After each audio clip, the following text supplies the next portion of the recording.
राजस्थान माध्यमिक शिक्षा बोर्ड की कक्षा 12 की पुस्तक भारतीय कला का छठवां अध्याय भारतीय पुनरुत्थान कालीन कला का अध्ययन करेंगे। और हम इसके अंतर्गत आज बंगाल शैली या टैगोर शैली पुनरुत्थान कालीन कला जो भी कही जाती है उसके संदर्भ में मोटी मोटी बातों का अध्ययन करेंगे।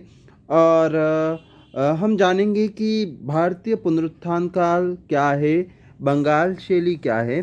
तो ऐसे में यदि हम बंगाल शैली के संदर्भ में बात करते हैं तो यह जानना बहुत ही ज़रूरी हो जाता है कि ई बी हेवेल, जिनका पूरा नाम अंसर्ट बेनफील्ड हेवेल है, बंगाल शैली के उत्थान में एक महत्वपूर्ण योगदान निभाते हैं।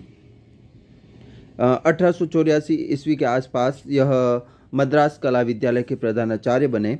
और उसके बाद जब भारत में कांग्रेस की स्थापना के बाद जागृति की लहर आई, स्वतंत्रता के लिए, पुनरुत्थान के लिए हमारे भारतीयों के मध्य एक नवीन चेतना का जागरण हुआ।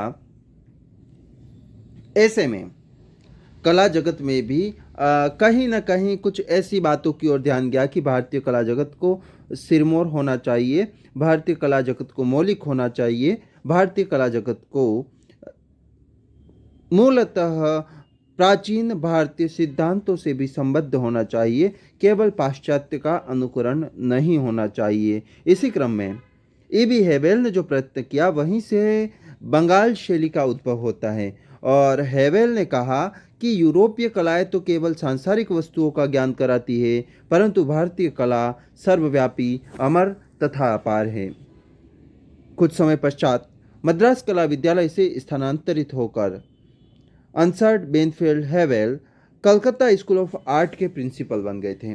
और यहाँ पर संपर्क में आए उनसे अवनींद्रनाथ टैगोर जिनका संबंध रविंद्रनाथ टैगोर आदि जो टैगोर परिवार है इनसे भी है।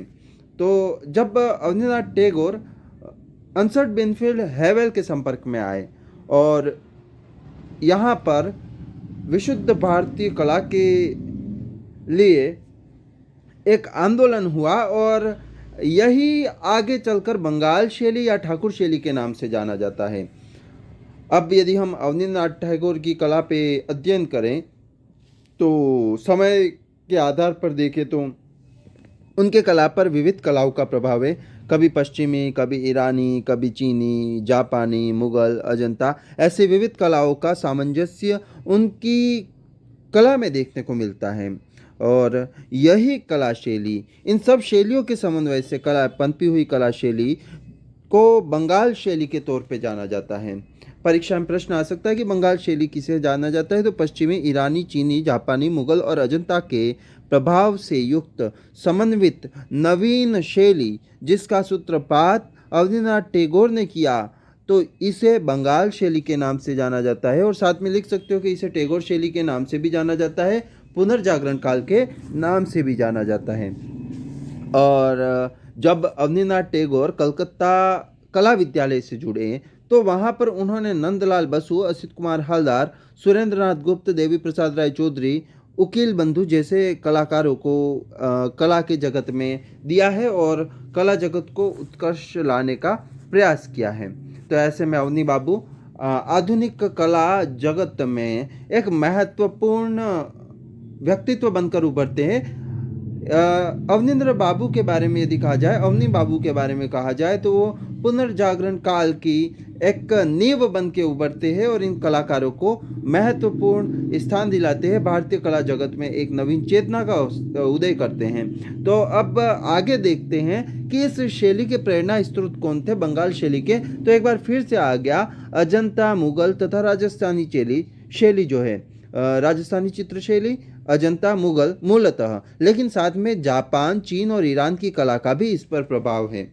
खैर, यदि हम जब बंगाल शैली की बात करते हैं तो हम देखते हैं कि बंगाल शैली में जो चित्र है, हम आगे देखेंगे, काफ़ी सरल और स्पष्टता, स्वाभाविकता, मौलिकता जैसी चीज़ों को लिए गए हैं, जहाँ पर कलाकार को किसी नियमों से बंधने की बात नहीं हुई थी और स्वतंत्रता थी। सभी कलाओं से विविध तत्वों को अपनाने का जो कार्य है वो यहाँ के कलाकारों ने किया। और सभी प्रत्येक चित्रकार अपनी मौलिक चेतना को, अपने मौलिक तरीके को साथ में लेकर चलता है। और यहाँ पर एक और बड़ी बात आई कि अजंता और बाघ और जो हमारे प्राचीन भारतीय चित्रकला है उसमें रेखांकन है, उस रेखांकन को भी यहाँ पर पुनः जीवित करने का प्रयास किया था।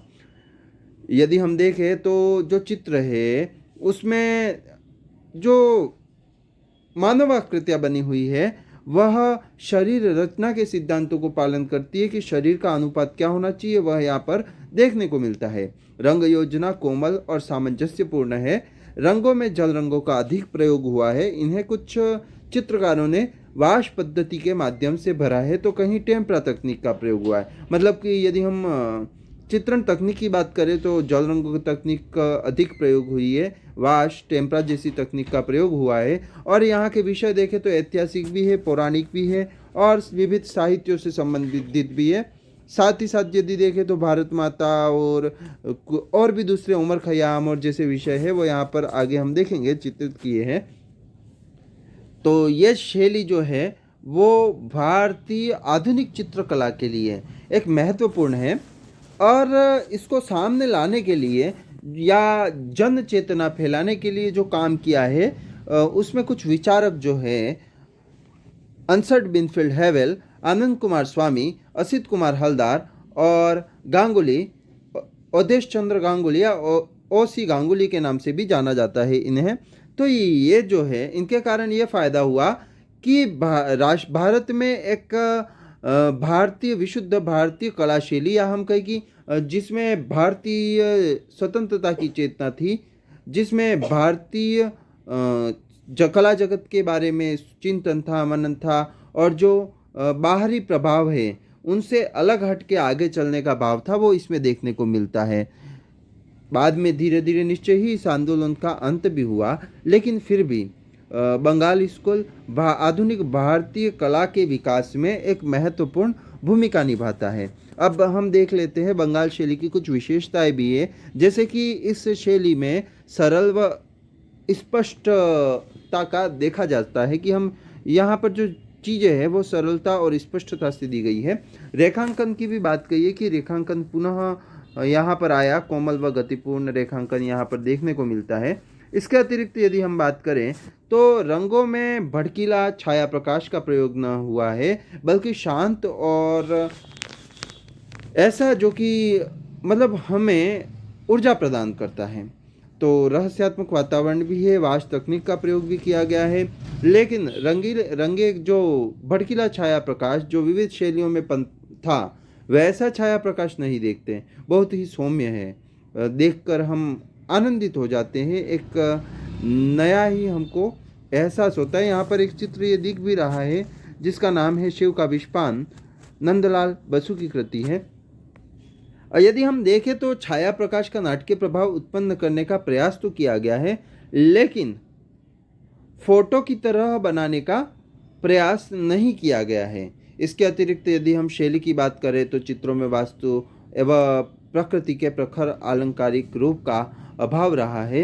मतलब कि जो चित्र है वह पहले तक के चित्र जैसे कि राजस्थानी, मुगल और इसमें देखा कि वास्तुकला, पहाड़ी में भी मतलब वास्तुकला पे बहुत जोर दिया गया था, तो ऐसा भी नहीं है। और प्रकृति पृष्ठभूमि में बहुत ज़्यादा अलंकरण होता था, प्रकृति बनाई जाती थी, तो उस तरीके का भी इसमें भाव कम है। यहाँ पर वापस से वही बात की गई है, आलेखन के स्थान के रूप व अंतराल के संबंध में अकबरी या मेवाड़ी परंपरा भी समाप्त हो गई थी, क्योंकि वहाँ पर आलेखन भी होता था और अंतराल से संबंधित कुछ नियम थे। और जब चित्रण तल की बात होती थी तो कई खंडों में चित्रण तल बताया जाता था, तो उसकी जगह पर यहाँ पर एक जो चित्र है वो सरल तल में, एक ही तल में बनाया जाता था। एक यहाँ की बात है। इसके अलावा यदि हम बंगाल शैली के देखें तो जो कागज प्रयोग हुए हैं वो विदेशी कागज है, तो जल रंगों का प्रयोग हुआ है। इसके अतिरिक्त पहले भी कह चुके हैं कि पौराणिक कथाएं, सामाजिक जनजीवन से संबंधित ऐतिहासिक प्रेम कथाएं जैसे उमर खयाम, लैला मजनू, और इसके अलावा यदि पौराणिक कथाओं में रामायण, महाभारत, शिव का विषपान, बुद्ध, दुर्गा, सती, इस तरीके के जो है साहित्यिक में और सामाजिक में शकुंतला से संबंधित और ये चित्र जो है वह भी बने हैं, तो वो यहाँ देखे जाते हैं। यदि इस प्रकार से देखें तो ये जो बंगाल शैली है या पुनर्जागरण शैली है या ठाकुर शैली है, वह भारतीय आधुनिक कला जगत में अपना एक महत्वपूर्ण स्थान बनाती हैं। साथ ही कलाकारों को एक स्पेस देती है, एक जगह देती है जो उनको अपना विकास कर सके। साथ ही यदि हम कलागत दृष्टि से देखें तो सभी की कलागत जो है बातें वो अलग है, कुछ विशेष हैं, सभी को एक जैसा काम नहीं देखा जा सकता। तो यह है बंगाल शैली की बारे में परिचय और विशेषताएं। अब बंगाल शैली के कलाकार को हम आगे अगले भाग में पढ़ेंगे।